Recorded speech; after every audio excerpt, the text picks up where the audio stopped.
오늘 마태복음 이제 16장이 들어가게 되는데요. 오늘 본문 1절을 보시면 바리새인과 사두개인들이 와서 예수를 시험하여 하늘로부터 오는 표적 보이기를 청하니, 자, 이렇게 말씀하고 있어요.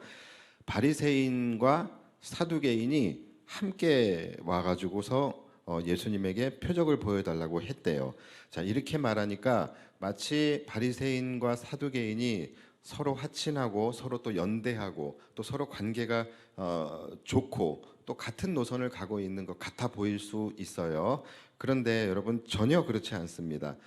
이 둘이 함께 예수님을 찾아왔다라는 것은 그 당시의 통념으로 볼 때 굉장히 놀라울 만한 일이에요. 왜냐하면 이 바리새인과 사두개인들은요, 하여간 만나기만 하면 서로 싸우고 물고 뜯고 서로 논쟁하고 서로 앙숙이었기 때문에 그래요. 이들은 신학적 노선이 서로 달랐습니다. 바리새인들의 신앙은 영적 세계와 또 부활, 또 기적, 이러한 것들을 믿는 사람들이에요. 반면에 사두개인들은 이런 것들을 믿지 않고 오직 모세 오경만 믿고 나머지는 다 인정을 하지 않습니다. 그래서 천사도 믿지 않고 부활도 믿지 않고 또 기적도 믿지 않는 자들이에요. 그렇게 서로의 신학적 견해가 다르다 보니까 만나기만 하면은 서로 싸우고 자기들의 신앙이 더 좋은 신앙이다, 자기들이 더 율법을 잘 지킨다, 자기들이 하나님의 진정한 백성들이다라고 서로 그렇게 싸우고 논쟁하는 관계였습니다. 그러니까 바리새인과 사두개인 이 두 집단은요, 결코 함께 하나가 될 수 없는 그런 관계예요. 그런데 오늘 보니까 둘이 하나가 되었어요. 하나가 되어서 예수님께 찾아온 것입니다. 자, 어떻게 이 하나 될 수 없는 자들이, 함께 뭉칠 수 없는 자들이 지금 하나가 될 수 있었을까요? 자, 그 이유는 바로 함께 제거해야 할 예수라는 공공의 적이 있기 때문이에요. 역시 우리 예수님은 나뉘어진 것을 하나로 예, 하는 능력이 있으시죠. 자, 여러분, 원래 인간이 다 이런 존재입니다. 서로 싸우다가도요, 함께 타도해야 할 공공의 적이 생기면 원수와도 손을 잡는 것이 인간이에요. 겉으로 볼 때는 뭐 마치 소신이 있고 또 철학이 있고 또 이념이 있는 것 같아 보이고 또 그런 척을 하지만 결국은 자신의 이익과 실리에 따라서 움직이는 것이 인간입니다. 어제의 적이 오늘의 동지가 되고 오늘의 동지가 내일의 적이 된다. 여러분, 이 말 굉장히 이상한 말이거든요. 이 말은 정상적인 말이 아니에요. 어제의 적이 오늘의 동지가 된다는 것은 뭡니까? 얼마든지 언제든지 나의 철학과 이념을 바꿀 수 있다라는 말이에요. 오늘의 동지가 내일의 적이 된다라는 말은 무슨 말입니까? 언제든지 나는 나의 동지를 배신할 수 있다라는 거예요. 그러니까 이런 말도 안 되는 이상한 그런 상황이 가능해지는 이유가 뭡니까? 결국 인간은 뭐에 따라 움직여요? 자신의 이익과 실리를 따라서 움직이는 존재이기 때문에 그런 것이죠. 뭐 정치 세계에 보면은 아주 적나라하게 나타나지 않습니까? 서로 항상 죽일 듯이 사돈의 팔촌까지 탈탈 털어가면서 서로를 공격하고 비방하고, 그러다가도요, 함께 또 타도하고 또 함께 무너뜨려야 할 적이 생기게 되면 또 언제 싸웠냐는 듯이 서로 손을 잡고 연대를 하고 또 상생, 화해, 화합, 이런 좋은 말들을 붙여가면서 함께 이렇게 손을 잡고 사진을 찍고 그렇습니다. 어떻게 그렇게 원수를 잘 사랑하는지 몰라요. 말씀을 얼마나 그렇게 잘 지키는지. 그런 걸 보면은, 야, 정치인들도 정말 아무나 할 수 있는 것이 아니겠구나. 웬만한 비유 가지고서는 정치할 수 없겠구나. 그런 생각을 하게 됩니다. 이처럼 공공의 적이라는 것, 이 공공의 적이 생기게 되면요, 친구도 원수도 하나가 될 수 있어요. 그런데 이것을 제일 많이 악용을 하는 사람들이, 이제 악한 사람들이 이것을 많이 악용을 합니다. 그래서 의도적으로 공공의 적을 만드는 거예요. 공공의 적이 없으면 어떻게든 만들어서라도 함께 타도해야 할 대상을 만들어냅니다. 이렇게 공공의 적을 만들면 이제 사람들이 흥분하고 분노하고 머리에 띠를 두르고, 그리고 하나의 목적 아래서 하나가 되는 거예요. 똘똘 뭉쳐지게 되는 것입니다. 자, 그것을 우리는 뭐라고 합니까? 선동이라고 하고 또 마녀 사냥이라고 하는 것이죠. 자, 그것이 바로 우리 기독교에서 말하는 희생양 메커니즘이라고 하는 것입니다. 우리 북한을 보면은 북한의 매체들을 보면은 특히 이제 북한의 뉴스를 보면은요 항상 이 동네 미용실 원장님 같은 아줌마가 나와가지고서 아주 그냥 입에 담지 못할 아주 원색적이고 아주 공격적인 그런 말들을 하는 것을 우리가 많이 볼 수 있죠. 막 대한민국 자본주의 빨갱이들을 뭐 괴멸시키고 또 뭐 미제국주의 괴뢰 집단을 뭐 사멸시키고 막 이런 말들 많이 하잖아요. 뭐 얼마 전에는 그 일본을 향해서 간악한 쪽발이들을 뭐, 이렇게 뭐 하여간 어디서 그런 단어를 찾아오는지 모르겠는데 그것도 뉴스에서 아주 그렇게 원색적이고 그런 그 공격적인 그런 이 단어들을 써가지고서 비방을 하잖아요. 여러분 이들이 왜 이렇게 하는 것일까요? 이거를 듣는 우리들이 막 무서워서 벌벌 떨게 하려고 그러는 걸까요? 여러분 이런 말 들었을 때 우리 떨립니까?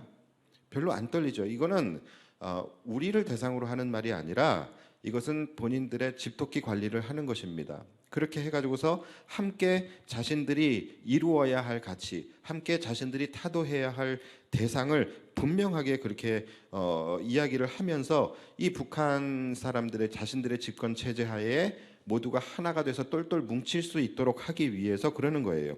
자, 이렇게 이 선동이라는 것 또는 마녀 사냥 이런 것에 의해서 희생이 되어지는 바로 이 희생양 메커니즘의 가장 대표적인 피해 사례가 누굽니까? 바로 우리 예수님이시죠. 그 당시에 종교자들은 예수님의 등장이 굉장히 반갑지 않았어요. 굉장히 껄끄러웠습니다. 자신들에게 집중되어져야 할 이 권세와 영향력 이러한 것들이 예수님이 오심으로 말미암아 이것이 분산되어지는 것에 대해서 이들이 위기감을 이제 느낀 것이죠. 그래서 예수님에게 프레임을 씌우게 되죠. 무슨 프레임입니까? 바로 신성모독이라는 프레임을 씌워서 공공의 적을 만들어 버리는 거예요. 그렇게 이 종교 지도자들의 선동과 악한 계교에 백성들이 미혹이 되어 버리게 되죠. 그래서 이들에게는 예수를 죽여야 한다라는 공통된 목적이 생겨버리게 됩니다. 그리고 이 목적하에 모든 백성들이 함께 똘똘 뭉쳐서 그들은 광장에 모여서 분노와 흥분 속에서 예수를 십자가에 못 박으라고 소리를 치게 된 것이죠. 그렇게 죄 없으신 예수님께서는 탐욕으로 가득 찬 성전 지도자들의 모함과 계략 또 그것에 의해서 이용당하는지도 모르고 이용당하는 무지한 백성들에 의해서 죄 없는 예수님께서 안타까운 희생양이 되신 것입니다. 물론 예수님께서 십자가에 죽으신 것은 우리를 구원하시기 위해서 우리의 죄를 사하시기 위해서 십자가에 죽으신 것이죠. 그러나 예수님께서 십자가에 못 박히시게 된 정치적인 배경이 그렇다라는 것이죠. 자, 그렇다면 여러분 우리가 그토록 사랑하는 예수님 또 우리 죄를 위하여 십자가에 죽으신 예수님이 무엇 때문에 죽었는지 바로 이 부분 때문에 죽었다라는 것을 우리가 알고 있다면 이 부분에 대해서만큼은 우리가 살아가면서 극도로 예민해야 하고 또 이러한 부분들을 우리가 보게 될 때에 분노해야 하고 또 이러한 부분들을 특히 조심하면서 살아야 되는 것이겠죠. 이와 동일한 방법을 쓰는 자들을 우리는 볼 때 우리는 결코 그들과 연대할 수 없고 연대해서도 안 되는 것입니다. 그러나 어쨌든 지금 이 시대에도 이와 같은 일들은 계속해서 일어나고 있다라는 것이죠. 바로 가짜 뉴스 그리고 선동에 의해서 희생당하는 정치인들 또는 연예인들 또는 일반인들까지 얼마나 많은 사람들이 이러한 선동과 가짜 뉴스에 의해서 희생이 되어지고 있습니까? 사실 우리 교회들도 우리 한국 기독교도 코로나 때에 공공의 적이 된 적이 있었죠. 그래서 많은 세상 사람들에게 지탄과 비판을 받은 적이 있습니다. 지금도 더하면 더했지 덜하지 않다라는 것이죠. 이 땅의 사람들은 자신의 세력을 키우기 위해 또 자신의 공동체의 내실을 결속을 다지기 위해서 끊임없이 공공의 적을 만들어내고 있다라는 거예요. 그렇기 때문에 우리는 지금 분별할 수 있어야 됩니다. 지금은 거짓의 영이 득세하는 시대예요. 그래서 우리는 항상 이 분별력을 가지고 있어야 되는 거예요. 여러분 돌다리도 두들겨가며 건너야 하는 거죠. 요즘 시대는 돌다리를 두들겨가며 걷는 것이 아니라 우리 듣는 것에 대해서 굉장히 조심히 받아들이고 조심히 그것을 믿을 수 있어야 된다는 거예요. 그래서 항상 팩트 체크를 먼저 해야 되는 거예요. 우리가 어떤 정보를 듣게 되고 특히 누구에 대한 어떤 비방이나 폭로 이러한 것들을 들었을 때 무조건 그것을 덮어놓고 믿으시면 안 된다는 거예요. 무조건 그것을 덮어놓고 선동이 되어지면 안 된다라는 것입니다. 항상 분별하지 못하고 그저 받아들이는 무지한 사람들이 함께 하나로 뭉쳐질 때에 굉장히 악하면서도 강력한 힘이 만들어지게 되는 거예요. 그때에 누군가 한 사람의 희생양이 나오게 되는 것입니다. 이런 일은요, 어느 집단이든 어느 공동체이든 심지어 교회 안에서도 이러한 일들은 일어나고 있습니다. 그리고 그 희생자는 언젠가는 내가 될 수도 있다라는 것입니다. 그래서 우리는 항상 조심하셔야 돼요. 그러니까 내가 직접 보고 내가 경험한 것이 아니면 말하지도 말고 듣지도 말아야 됩니다. 이 시대는 굉장히 이 거짓의 영이 아주 득세하고 판을 치고 있는 시대예요. 그래서 내가 듣는 것, 심지어 내가 보는 것이 진실이 아닐 수도 있다라는 것이죠. 그래서 항상 우리는 이 거짓을 분별할 수 있는 영적 분별력이 우리에게는 있어야 되는 것이죠. 자, 다시 본문으로 돌아가서 이 바리새인과 사두개인, 도저히 뭉칠 수 없는 자들이 함께 뭉치고 화합할 수 없는 자들이 함께 하나가 되어서 지금 예수님을 시험하기 위해서 예수님 앞으로 나아온 것입니다. 자, 그런데 이들이 지금 예수님 앞에서 무엇을 구하고 있습니까? 바로 표적을 지금 구하고 있는 거예요. 표적이나 이 기적, 이러한 것들을 지금 예수님에게 구하고 있는데, 그러니까 이들의 말은 이것입니다. 지금 당신이 메시아가 맞다라고 한다면 당신이 메시아가 맞다라는 그 표징을 우리에게 보여달라라고 지금 하고 있는 거예요. 자, 근데 여러분 이것도 지금 얼마나 웃긴 이야기입니까? 아니, 그동안에 예수님께서 표적을 안 보여주셨어요? 얼마나 많은 기적과 표적을 보여주셨어요? 마태복음 1장부터 15장까지 전체가, 지금까지 우리가 나눴던 전체가 예수님께서 나타내신 표적과 기적들이에요. 자, 그 정도로 많이 봤으면은 이들이 그것을 믿어야 되잖아요. 얼마나 많은 예수님께서 일을 행하셨습니까? 눈먼 자들이 보게 되고, 귀머거리가 듣게 되고, 저는 자가 걷게 되고, 병든 자가 고침을 받게 되고, 귀신 들린 자에게서 귀신이 떠나가게 되고, 또 우리가 지지난주 나눴던 오병이어의 사건, 칠병이어의 사건, 얼마나 많은 표적들을 행하셨습니까? 그런데 이들은 그것을 믿지 않고 예수님께 또 다른 표적을 보여달라고 하는 것입니다. 그러니까 여러분, 이들의 마음 가운데 지금 이미 자리 잡고 있는 것은 뭐냐면 바로 불신앙과 선입견이에요. 그러니까 지금 이들의 마음은 예수님이 정말 메시아일까, 이 마음이 아니라 예수님이 메시아가 아니어야 하는 거예요. 그러니까 안 믿기로 작정한 자들에게 예수님께서 새로운 표적을 보여주실 이유가 없는 것이죠. 안 믿기로 작정한 자들 앞에서 예수님께서 그래, 내가 새로운 표적을 보여줄게, 이거 보면 믿을 수 있겠니 하면서 보여주신들, 이들이 여러분 믿을 수 있을 것 같습니까? 지금까지 수많은 표적들을 믿지 않았는데 새로운 표적을 보여주신다고 믿겠냐라는 거예요. 아마 예수님께서 새로운 표적을 보여주셨어도 이들은 믿지 않았을 거예요. 그리고 또 다른 꼬투리를 분명히 잡았을 겁니다. 다시 말해서 여러분, 믿음이 없으면 기적이나 표적을 봐도 믿지 못하게 된다는 거예요.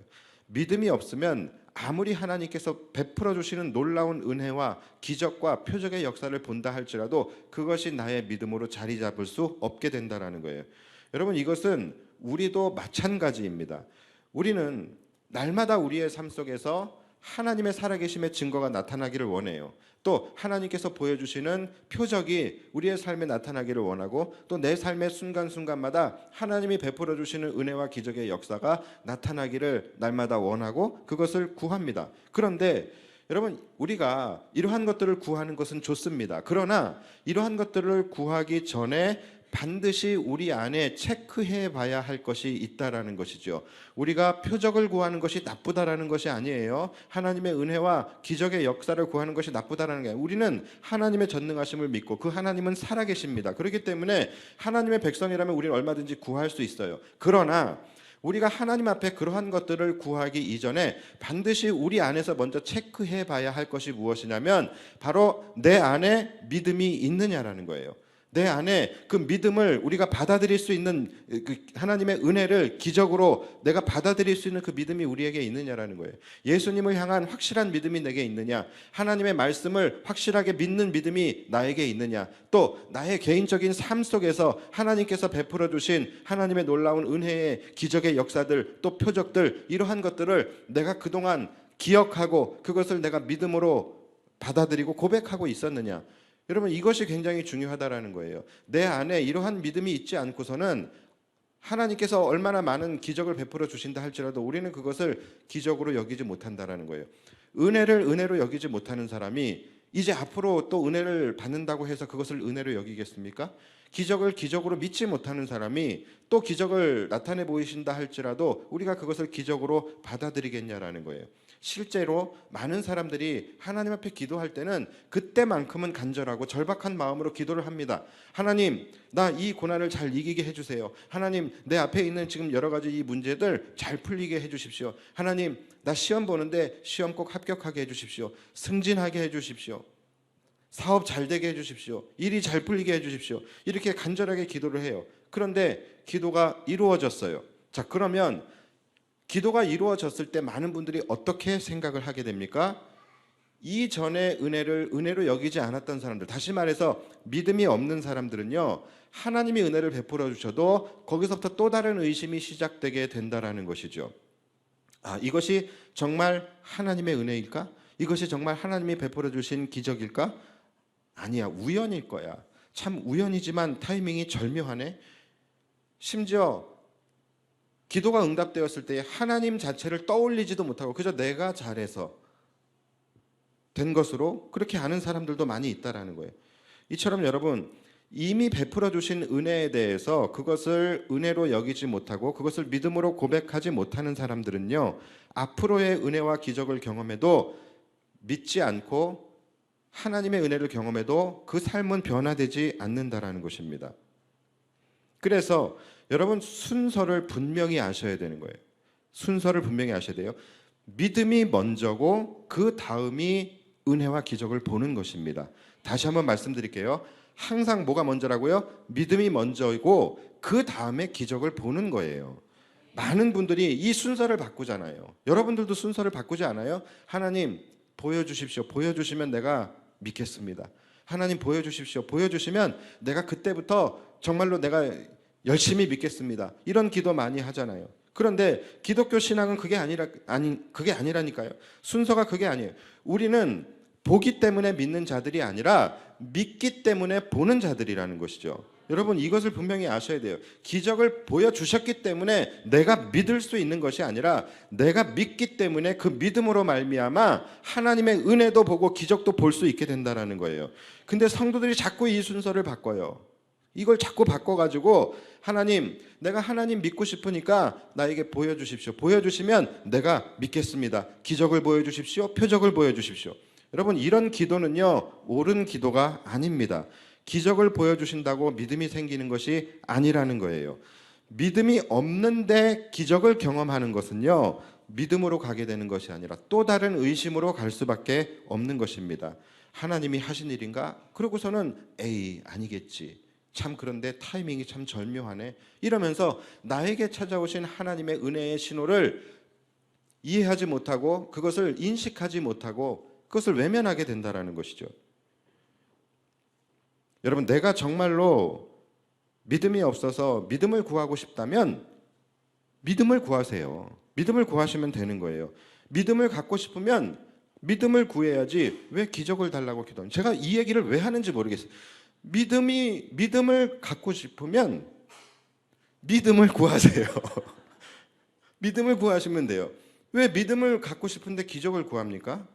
논리가 맞지 않잖아요. 그러니까 여러분, 그런 기도하지 마시고 믿음 달라고 기도하십시오. 그래서 하나님이 믿음 주셔서 내게 믿음이 생기면 그때부터 보이지 않았던 것들이 보이게 되는 것이고, 들리지 않았던 것들이 들리게 되는 것이고, 깨닫지 못했던 것들이 깨달아지게 되는 것이고, 경험하지 못했던 것들이 그런 놀라운 기적을 경험할 수 있게 된다는 것입니다. 오늘 예수님께 표적을 보여달라고 하는 자들에게 예수님께서 뭐라고 말씀을 하시냐면, 오늘 본문 2절과 3절을 보시면 예수께서 대답하여 이르시되 너희가 저녁에 하늘이 붉으면 날이 좋겠다 하고 아침에 하늘이 붉고 흐리면 오늘은 날이 굳겠다고 하나니 너희가 날씨는 분별할 줄 알면서 시대의 표적은 분별할 수 없느냐, 이렇게 말씀을 하세요. 자, 그렇죠. 저녁에 하늘을 봤는데 노을이 예뻐요. 그러면 내일 날씨가 좋겠구나, 이렇게 우리가 충분히 예상을 할 수가 있고, 또 아침에 나가봤는데 하늘이 빨갛고 뿌옇고 흐리고 안개가 끼고 그래요. 그러면 오늘 날씨가 흐리거나 비가 오겠구나, 이렇게 예상할 수 있지 않겠습니까? 그렇죠. 꼭 막 우리가 하늘을 보지 않아도 우리 어르신들 같은 경우에는 몸이 알지요, 그렇죠? 몸이 비 오기 전에 비 오기 전에는 막 무릎이 뭐 저리고 막 허리가 아프고 막 이런 거 있잖아요, 그렇죠? 예전에 제가 어렸을 때는 믿지 않아요. 에이, 어떻게 몸이 날씨를 예보해? 그런데요, 요즘에는 제 몸이 날씨를 예보하기 시작했어요. 희한하게 비가 오기 전에 무릎이 저려요. 그러니까 이대로만 가면은 제가 주님 오시는 날도 마칠 수 있을 것 같아요. 그러니까 이만큼 우리는 무언가를 보면서 그것을 통해서 분별할 수 있는 그런 지혜가 있다는, 이 지혜를 분별력이라고 하죠. 자, 그런데 예수님께서 말씀하시는 것이 그거예요. 하나님이 주신 그 지혜를 가지고 날씨는 분별할 수 있으면서 어떻게 너희가 나를 보면서 이 시대의 표적, 이 시대를 구원하기 위해서 이 땅에 오신 메시아, 이 땅의 왕으로 오신 예수님을 분별하지 못하느냐라는 거예요. 너희들이 어떻게 내가 베푼 그 수많은 기적들을 보면서도 이 세상을 구원하기 위해서 독생자 아들을 보내신 그 하나님의 구원의 계획과 그 구원의 징표, 이것들을 왜 너희들은 그것을 보지 못하고 분별하지 못하느냐라고 말씀을 하시는 거예요. 다시 말해서 지금 너희의 눈앞에 보이는 예수님 그 자체가 표적이시고 예수님이 구원의 실체이시다라는 것을 말씀하고 계시는 거예요. 그 예수님이 나타내셨던 모든 기적과 표적들 하나하나가, 그것들이 다 하나님의 표적인데 진짜 표적을 분별하지 못하고 진짜 실체를 분별하지 못하고 왜 다른 표적들을 구하고 있느냐라고 말씀을 하고 계시는 것입니다. 여러분, 이것은 주님께서 우리에게 하시는 말씀으로 들어야 합니다. 여러분, 무엇을 구하며 살아가고 있습니까? 헛된 것을 구하고 엉뚱한 것을 구하고 살아가지 마십시오. 우리는, 우리의 표적은 예수 그리스도예요. 예수 그리스도께서 우리를 위하여 십자가를 지신 그 피 묻은 십자가입니다. 우리의 표적은 오직 그거예요. 그런데 우리는 예수님을 표적으로 여기는 것이 아니라 예수님이 주시는 무언가, 예수님이 행하시는 무언가, 예수님이 우리를 위하여 뭔가를 베풀어 주시는 그 무언가, 그것이 우리의 표적이라고 생각을 한단 말이죠. 여러분, 그것이 아닙니다. 우리의 표적은 예수님 그 자체이고 우리의 구원의 실체는 예수님 그 자체라는 것을 여러분 꼭 기억하셔야 됩니다. 그러니까 많은 사람들이 예수님을 표적으로 삼지 못하고 뭔가 신비한 것을 쫓는 거예요. 신비한 기적이나 신비한 은사나 이러한 것들을 경험하면 나의 믿음이 막 좀 더 자라나고 나의 믿음이 좀 더 굳건해질 것 같지요. 여러분, 전혀 그렇지 않습니다. 무슨 집회 같은 데 가면은 막 쓰러지고 막 신유와 축사, 이러한 은사, 이러한 것들을 경험하면 우리의 믿음이 막 더 강건해질 것 같지요. 여러분, 전혀 그렇지 않다라니까요. 우리의 표적은 오직 말씀이 육신이 되어서 이 땅에 오신 예수 그리스도 외에는 없습니다. 그래서 말씀을 붙드는 교회만이 진정한 이 시대의 표적을 경험하는 교회가 되는 것이고, 말씀을 붙드는 교회만이 끝까지 무너지지 않고 영원할 수 있는 것입니다. 실제로 이상한 신비한 능력을 행한다는 그런 기도원이나 또는 귀신을 쫓는다, 병을 고친다, 이런 은사 집회들이 여러분 영원하던가요? 여러분, 그런 거 보신 적 있으세요? 다 얼마 못 가서 사라집니다. 한때 유행은 할 수 있어요. 거기에 성도들이 몰릴 수는 있어요. 그러나 영원하지 못해요. 결국은 사라집니다. 예전에 우리가 저쪽 교회에 있을 때에 문정동에 어떤 한 허름한 그 건물의 지하에서 사람들이 밤 늦은 시간이었는데 거기서 사람들이 나오는데 막 끝도 없이 나오는 거예요. 그런데 나오는데 다 한 손에 성경책을 들고 나와요. 그래서 제가 저기 교회구나. 그래서 이렇게 봤더니 무슨 다 기억은 안 나는데 무슨 구국 기도원이라고 써 있어요. 그런데 거기서 그렇게 사람이 끝도 없이 나오는 거예요. 한 1분 동안 한 1초 동안 제가 조금 부러웠어요. 왜냐하면 우리는 전도를 그렇게 열심히 하는데 우리는 세 가족 한 사람 모으는 게 이렇게 힘든데, 와, 저기서는 어떻게 이 늦은 시간에 잠 안 자고 저 안에서 저렇게 사람들이 끝도 없이 나오나. 알고 봤더니 그 안에서 무슨 신유 이렇게 집회 같은 거를 했었는 모양이에요. 그런데 지금 사라졌습니다. 없어요. 영원하지 않다니까요. 여러분, 예전에 막 이렇게 믿는 사람들 사이에서 떠들썩했던 그 병 고치는 그 할렐루야 기도원, 또 귀신을 쫓는다는 무슨 기도원, 여러분 지금 다 어디 갔습니까? 다 사라지고 없다니까요. 하나님의 말씀만이 영원한 것입니다. 풀은 마르고 꽃은 시들어도 하나님의 말씀만이 영원하다라는 것을 여러분 믿으셔야 됩니다. 그러니까 우리는 하나님의 말씀 외에는 다른 표적이 필요하지 않다라는 거예요. 하나님 말씀 안에 모든 것이 다 있습니다. 말씀 속에 우리가 하나님을 알 만한 모든 지식들이 다 들어가 있고, 말씀 속에 우리가 살면서 어떻게 처신해야 하는지에 대한 모든 처세가 다 하나님의 말씀 속에 다 나타나 있고, 우리가 이 땅을 살아가면서 어떻게 축복을 받고 은혜 가운데 살아갈 수 있는 것인가에 대한 모든 방법들, 그 모든 것들 다 성경 안에 있습니다. 또 우리가 미래에 대해서도 앞으로 일어나게 될 수많은 징조들과 또 앞으로 우리가 마주하게 되고 경험하게 될 하나님의 심판과 구원의 계획, 그 역사, 그 모든 것들이 다 하나님의 말씀 안에 들어있다라니까요. 그 외에는 우리가 필요한 것이 없다라니까요.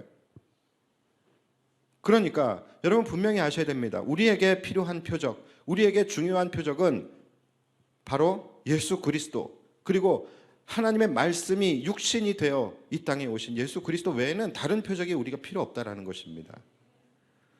여러분을 구원하는 것은 병고침이나 어떤 신비한 체험이 아니라 그리스도의 피 묻은 십자가라는 것을 믿으시기 바랍니다.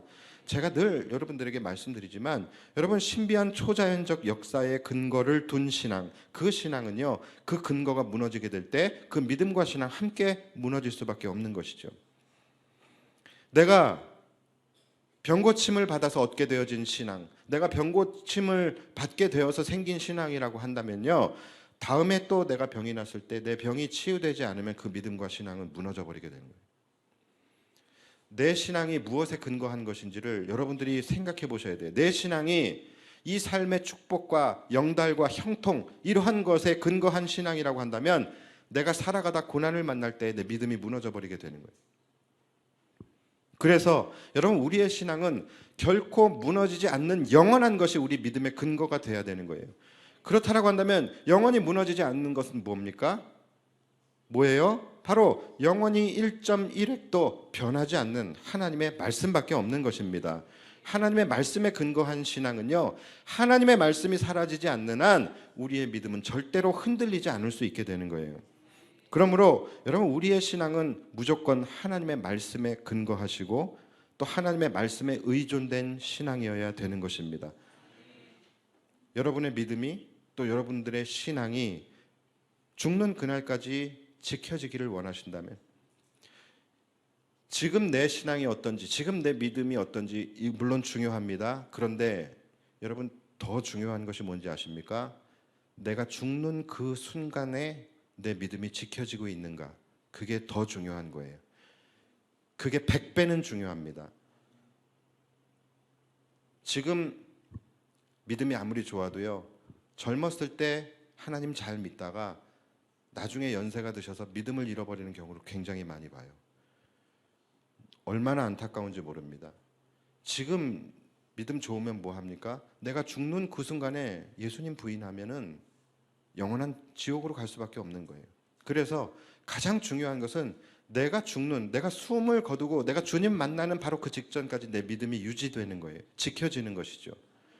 그러니까 그 전에는 어떠한 이슈도 일어나면 안 되는 거예요. 내 신앙이, 내 믿음이 흔들리면 안 된다는 거예요. 끝까지 그 믿음이 지켜지기 위해서는 끝까지 흔들리지 않고 끝까지 지켜지는 것이 내 믿음의 근거가 되어야 된다는 것이죠. 그것은 하나님의 말씀밖에 없다는 거예요.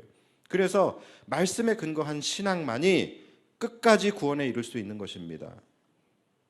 다른 데 기웃거리지 마시고 오직 하나님의 말씀만 끝까지 붙드시기를 주님의 이름으로 축복합니다.